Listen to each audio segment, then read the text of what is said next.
弟兄姐妹平安，我跟大家简要分享一下一个就是读经计划的事情。大家知道我们读经计划到了哪一天吗？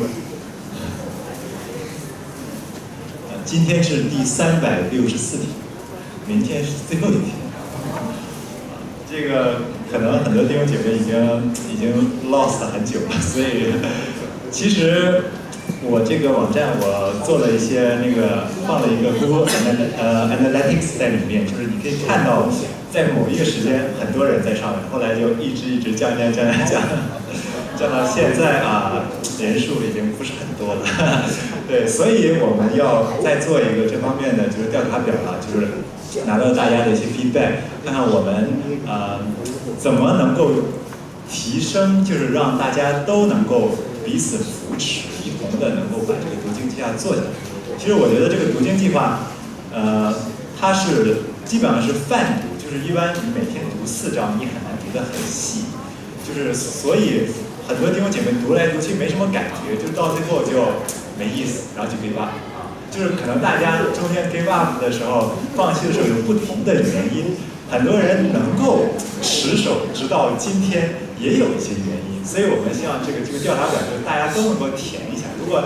你中途放弃也可以真实的把自己的放弃的原因分享一下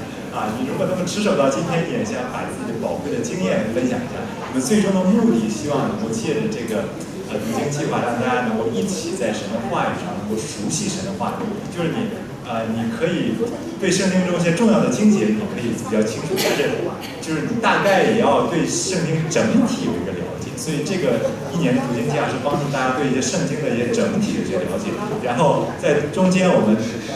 有一些这方面的分享了，我们经卷的分享也是帮助大家对整个经卷有一些了解了。所以这个包括我们就是之前搞的这个网上的这个可以听圣经，大家也可以提供一下你们的 feedback， 觉得你们是觉得听圣经怎么不错呢？还是就是你是听呢，还是读呢，还是怎么样？就是对，所以我